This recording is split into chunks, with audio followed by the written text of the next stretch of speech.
Kanina pa sila pabalik-balik. Pangini sila ng isda. Alik, mat. Asa na yung ano mo, aquarium mo? Bakit lubit na? Hindi naman yung dala mo kanina. Bakit bibili siya? Hindi. Magre-regalo siya ni Tito Joel ng isda.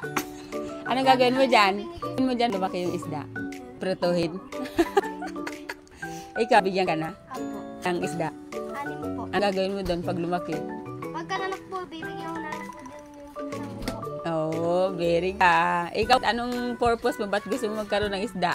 Pagka nanganak po, pwede kong ibenta. Ay, negosyante. Negosyante si Matmat, be. Negosyante to si Matmat. Nanganak daw yung isda na ibibigay mo. Ibenta mo. Ayun, na kanina pa nila hinihintay si Tito Joel nila, oh. Tingnan ko nga, pag lumaki nga yung isda mo, tingnan ko. Kanina anak ay, ngayon, parang nasa, ano ba yun? Oh, ito na daw. Naman ka ng parani, Tito, oh. Mat, may ano, Oh, ayan, may advice sa inyo yung ano, ah. Kaya mineral pwede. Mineral. Bawal ang tubig ng gripo, mamamatay kasi may chlorine yun. Dapat, mineral or kaya yung tubig sa poso ang ilagay nyo.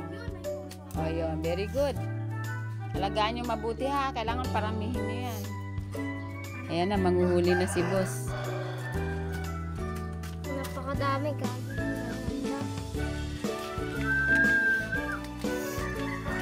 Ayun. Yan ang galing yata yan mo. Ay, pakakainin niya para lumitaw. Ayan na. Ayan. Kasi hindi sila magpanguli. Pagkain nila yan. Kala ko chubby pex. Para lumitaw sila sa ibabaw ng mahuli. Ayan na, hulihin na siya.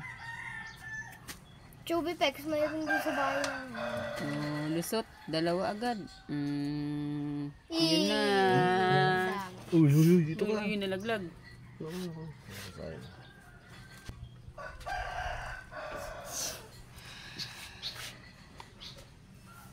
Tulungan mo na, Nico. Oh, malalaglag yan. Ayun.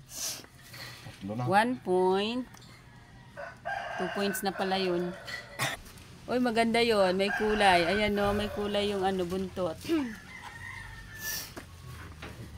Ilan na? Apat. Bigyan kita buntis. Bigyan ka daw buntis para manganak. Kabisado mo rin ba buntis dyan? Yung malaki po yung tiyan. Ayun, Eh, may ganyan din pala ako. Ayun, oh. May buntis. Kasi malaki tiyan. Dati maganda nung lumitaw na yun. Ayan eh. Buntis din po ba yung ganun sa Oh, akin? ayan na. Paramihin mo mayan, mat-mat ah. Isa din na mat-mat. Nakaready po yung... Okay lang kahit walang oxygen. Nakaready po yung kanya po eh. Aquarium po. Ito babae. Yan na, yan na, yan na, yan na. Oh, ayan, nadagdagan pa oh. Kailangan babantayin mo yan sa mga pusa. Kinakain ng pusa yan. Ayaw kasi may isdon. Tuwan-tuwa sila oh.